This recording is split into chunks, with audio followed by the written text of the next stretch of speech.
আপনাদের সকলকে স্বাগতম। আজ 30শে জানুয়ারি 1948 সালের 30শে জানুয়ারির বিকেলে নাথুরাম গডসে রিভলভারের ট্রিগারটি টেনেছিলেন মহাত্মা গান্ধীকে হত্যা করবার জন্যে।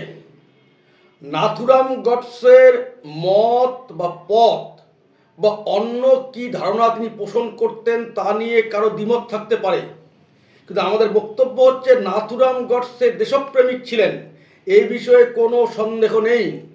নাথুরাম গডসে তার মৃত্যুর আগে বলে গেছেন, আমার অন্তিম ইচ্ছা যার তীরে বসে প্রাচীন আর্য ঋষিগণ বেদ রচনা করেছেন, সেই সিন্ধু নদী আবার যেদিন অখণ্ড ভারতবর্ষের মধ্য দিয়ে স্বচ্ছন্দে প্রবাহিত হবে, সেদিন আমার চিতাভস্ম যেন সেই সিন্ধু নদীর জলে বিসর্জন দেওয়া হয়।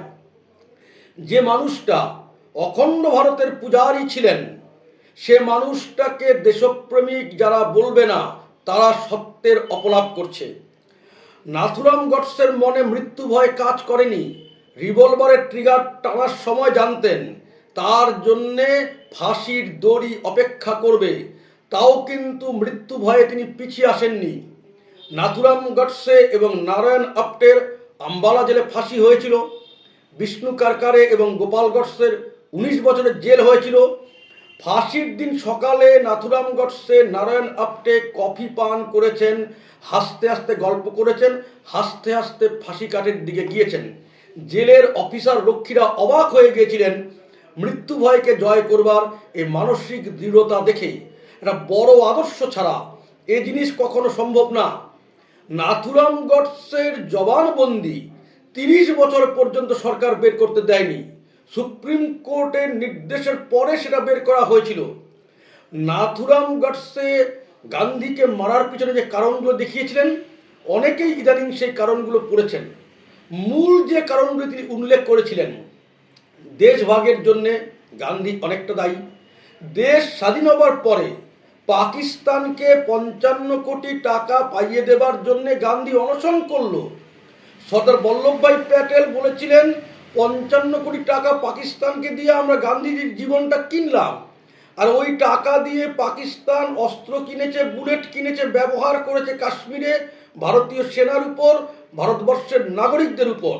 নাথুরাম গডসে এই কথাটা বলেছিলেন যে এই যে মানুষগুলো মারা গেছে, এরা হচ্ছে ওই 55 কোটির বলি, যে 55 কোটি টাকা গান্ধীজির চাপে অনশনের জন্যে ভারত সরকার বাধ্য হয়ে পাকিস্তানকে দিয়েছিল।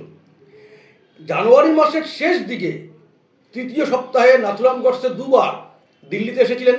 তিনি দেখেছিলেন দিল্লির প্রচণ্ড কনকনে ঠান্ডা। পাকিস্তান থেকে উদ্বাস্তু হয়ে এক বস্ত্রে পালিয়ে আসা হিন্দু শিখ মহিলারা দিল্লির পরিত্যক্ত মসজিদগুলিতে কোলের বাচ্চাদের নিয়ে আশ্রয় নিয়েছিল, কিন্তু কেবলমাত্র গান্ধীজির নির্দেশে পুলিশ তাদের খোলা রাস্তায় বের করে দিল। গান্ধীজির বক্তব্য ছিল হোক মসজিদ পরিত্যক্ত, কিন্তু ওখানে হিন্দু শিখ মহিলারা থাকলে নাকি মসজিদের পবিত্রতা নষ্ট হবে। কেবল গান্ধীজির মুসলিম তোষণের জন্যে ওই প্রচণ্ড ঠান্ডায় জানুয়ারি মাসের শেষ দিকে দিল্লিতে কনকনে ঠান্ডার মধ্যে রাস্তায় হিন্দু শিখ মহিলাদের কোলের বাচ্চা নিয়ে পুলিশ বের করে দিয়েছিল। বহু বাচ্চা মারা গিয়েছিল, এবং এই থেকে নাথুরাম গডসে শিক্ষা নিয়ে নিয়েছিলেন। নাথুরাম গডসে সেদিনই ঠিক করে নিলেন যে এই লোকটা আর বেশি দিন বাঁচলে পরে হিন্দুদের অকল্পনীয় ক্ষতি হবে।